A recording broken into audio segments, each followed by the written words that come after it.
जय महाराष्ट्र मित्रांनो, आताच्या क्षणाची सर्वात मोठी, सर्वात धक्कादायक आणि महाराष्ट्राच्या संपूर्ण राजकीय इतिहासाला एका नव्या वळणावर आणून उभी करणारी बातमी थेट दिल्लीतून समोर येते आहे. होय, तुम्ही अगदी बरोबर ऐकलं. अवघ्या 5 मिनिटांपूर्वी एक अत्यंत संवेदनशील, अतिशय गंभीर आणि तितकीच धक्कादायक बातमी समोर आली आहे. गेल्या कित्येक वर्षापासून म्हणजेच तब्बल 2.5 ते 3 वर्षापासून जो प्रश्न महाराष्ट्राच्या प्रत्येक नागरिकाला सातवत होता, ज्या एका प्रश्नावर संपूर्ण महाराष्ट्राचं भवितव्य अवलंबून होतं, त्या प्रश्नाचा अखेर फैसला होण्याची वेळ आली आहे. गेल्या 5 मिनिटात दिल्लीच्या सर्वोच्च पातळीवर नेमकं असं काय घडलंय, असा कोणता मोठा निर्णय किंवा हालचाल झाली आहे ज्याने एका रात्रीत महाराष्ट्राचं राजकारण पलटणार आहे, हे आपण आजच्या या विशेष आणि सविस्तर व्हिडिओमध्ये पाहणार आहोत. पण मित्रांनो, ही बातमी इतकी मोठी आहे की तुम्हाला ती शेवटपर्यंत पाहावीच लागेल. जर तुम्ही चॅनलवर नवीन असाल तर आत्ताच्या आत्ता सबस्क्राईब करा आणि बेल आयकॉन नक्की दाबा, कारण ही एक बातमी नाही तर महाराष्ट्राच्या राजकारणाचा नवा इतिहास आहे. मित्रांनो, शिवसेना पक्ष आणि शिवसेनेचं अधिकृत चिन्ह धनुष्यबाण नेमकं कोणाचं, हा वाद केवळ एक राजकीय वाद नाही तर ती महाराष्ट्रातील करोडो शिवसैनिकांचा अस्मितेची लढाई आहे.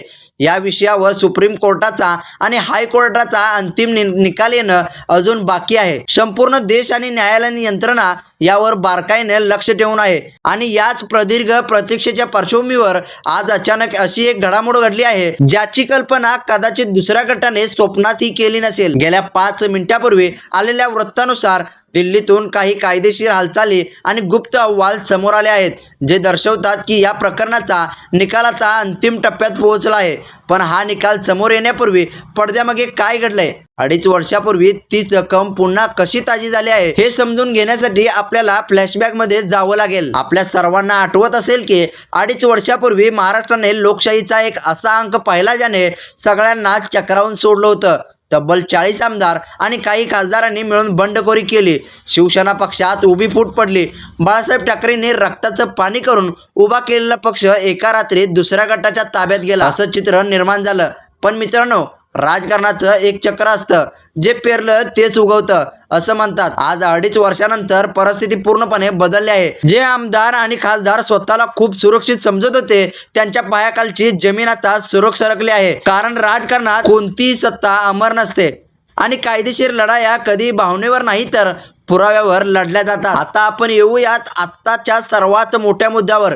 विश्वासार्ह सूत्राकडून मिळालेल्या अत्यंत खात्रीशीर माहितीनुसार जशी 2.5 वर्षापूर्वी 40 आमदारांची फूट पडली होती, तसाच प्रकार आत्ताच अवघ्या 8 ते 15 दिवसापूर्वी पुन्हा एकदा घडला आहे. होय, दुसऱ्या गटातील काही प्रमुख खासदार आणि नेते त्यांच्याच अंतर्गत पातळीवर प्रचंड मोठी फूट पडली आहे. पण यावेळची फूट वेगळी आहे. हे खासदार कुठे पळून गेलेले नाहीत तर ते वैचारिकदृष्ट्या आणि मानसिकदृष्ट्या पुरते खचले गेले आहेत. सूत्रांची माहिती सांगते की या खासदारांना आता आपल्या जुन्या भूमिकेचा प्रचंड पश्चाताप होऊ लागला आहे. आज त्यांना रात्रभर झोप येत नाहीये, कारण त्यांना समजून चुकलं आहे की पक्षप्रमुख उद्धव ठाकरे यांना सोडून आपण आपल्या राजकीय आयुष्यातील सर्वात मोठी आणि कधीही भरून न निघणारी चूक केली आहे. उद्धव ठाकरेंनी ज्या नेत्यांना शून्यातून विश्व निर्माण करून दिलं, ज्यांना पदं दिली, मान सन्मान दिला, त्यांना सोडण्याचा निर्णय किती चुकीचा होता याची जाणीव आता या नेत्यांना होऊ लागली आहे. या खासदारांना पश्चाताप होण्यामागचं दुसरं आणि सर्वात महत्त्वाचं कारण म्हणजे जनतेचा रोष. गेल्या काही महिन्यात महाराष्ट्रातील जनतेने, विशेषतः ग्रामीण भागातील जनतेने आपली नाराजी उघडपणे दाखवून दिली आहे. बंडखोरांना गद्दार म्हणून हिणवलं गेलं तर दुसरीकडे उद्धव ठाकरे यांच्याबद्दल जनतेच्या मनात प्रचंड सहानुभूती आणि आदर निर्माण झाला आहे. या खासदारांना आता मतदारसंघात जाताना भीती वाटू लागली आहे. सामान्य माणूस, शेतकरी तरुण आज उद्धव ठाकरेंच्या पाठीशी खंबीरपणे उभे असलेला दिसतोय. यामुळे या खासदारांना कळून चुकलं आहे की आगामी निवडणुकामध्ये जनता आपल्याला धडा शिकवणार आहे. पक्षप्रमुख उद्धव ठाकरेंशी गद्दारी करणं आपल्याला किती महागात पडू शकतं याचा अंदाज आल्यामुळेच आता या खासदारांचे धाबे दणाणले आहेत. मित्रांनो, आता सर्वात गंभीर कायदेशीर मुद्द्यावर येऊयात. जर हा अंतिम न्यायालयीन निर्णय उद्धव ठाकरे यांच्या बाजूने लागला तर सध्या जे आमदार आणि खासदार दुसऱ्या बाजूला आहेत त्यांच्यासमोर एक भयंकर मोठा पेच प्रसंग निर्माण होणार आहे. 10व्या अनुसूचीनुसार जर त्यांचा गट बेकायदेशीर ठरला किंवा त्यांच्याकडे पक्षाचं नाव आणि चिन्ह राहिलं नाही तर स्वतःचा आमदार किंवा खासदार पद वाचवण्यासाठी आणि राजकीय अस्तित्व टिकवण्यासाठी भारतीय जनता पक्षामध्ये विलीन होण्याशिवाय दुसरा कोणताही पर्याय उरणार नाही. पण विचार करा, ज्या नेत्यांनी आयुष्यभर शिवसेनेच्या नावाने राजकारण केलं, स्वाभिमानाची भाषा केली, ते जर भाजपमध्ये विलीन झाले तर त्यांची अवस्था काय होईल. भाजपसारख्या मोठ्या पक्षात गेल्यावर त्यांचं अस्तित्व आणि वजन पूर्णपणे संपून जाईल. ते भाजपच्या अथांग समुद्रात एक छोटेसे थेंब बनून राहतील. हाच गंभीर प्रश्न आणि भीती आता या बाकी खासदारांना आणि आमदारांना छळत आहे. मित्रांनो, या संपूर्ण खेळात एका माणसाचे कौतुक संपूर्ण देश करत आहे, ते म्हणजे आदरणीय उद्धव बाळासाहेब ठाकरे. जेव्हा 2.5 वर्षापूर्वी त्यांच्या हक्काचे 40 आमदार आणि खासदार त्यांना सोडून गेले, तेव्हा अनेकांनी म्हटलं होतं की आता उद्धव ठाकरेंचं राजकारण संपलं, आता शिवसेना संपली. पण उद्धव ठाकरे हे बाळासाहेब ठाकरेंचे पुत्र आहेत.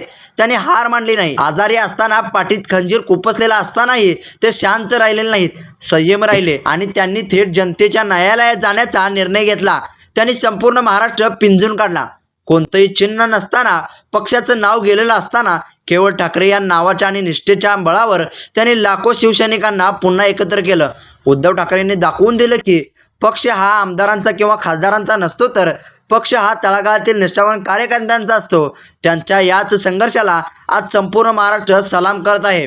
आणि आता मित्रांनो, येऊयात आताच्या क्षणाच्या सर्वात मोठ्या आणि अंतिम बातमीवर, जी गेल्या 5 मिनिटांपूर्वी दिल्लीतून आली आहे. एकनाथ शिंदे आणि उद्धव ठाकरे यांच्यामधील हा ऐतिहासिक संघर्ष जो हायकोर्ट आणि सुप्रीम कोर्टामध्ये सुरू आहे, याबाबत दिल्लीतील सर्वोच्च कोर्टातून अत्यंत महत्त्वाची आणि अधिकृत सूत्रांची माहिती समोर आली आहे. शिवसेना हे नाव आणि अधिकृत धनुष्यबाण चिन्ह अखेर अधिकृतपणे कोणाला मिळणार, यावर आतापर्यंतचा सर्वात मोठा खुलासा झाला आहे.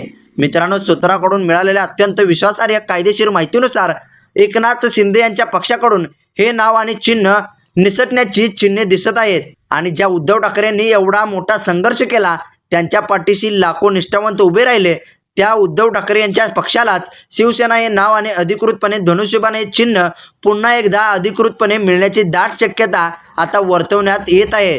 होय, कायदेशीर तज्ज्ञांच्या मते आणि दिल्लीतून आलेल्या आत्ताच्या क्षणाच्या संकेतानुसार हे चिन्ह आणि नाव पुन्हा एकदा सन्मानाने मातोश्रीवर म्हणजेच उद्धव बाळासाहेब ठाकरे यांच्याकडे जाणार असल्याचं चित्र पाहायला मिळत आहे. मित्रांनो, जर हा निर्णय खरोखरच अधिकृतपणे जाहीर झाला तर हा महाराष्ट्राच्या इतिहासातील सर्वात मोठा न्याय असेल आणि बंडखोरांसाठी सर्वात मोठा झटका असेल. तुम्हाला काय वाटतंय? उद्धव ठाकरेंना न्याय मिळायला हवा का? धनुष्यबाण चिन्ह आणि शिवसेना नाव उद्धव ठाकरेंनाच मिळायला हवं का? तुमची काय प्रतिक्रिया आहे हे आम्हाला खाली कमेंट बॉक्समध्ये नक्की लिहून कळवा. हा व्हिडिओ जास्तीत जास्त शेअर करा, लाईक करा आणि अशाच सर्वात आधी आणि ताज्या बातमींसाठी चॅनलला आत्ताच सबस्क्राईब करा. भेटूयात पुढच्या व्हिडिओमध्ये. धन्यवाद. जय हिंद, जय महाराष्ट्र.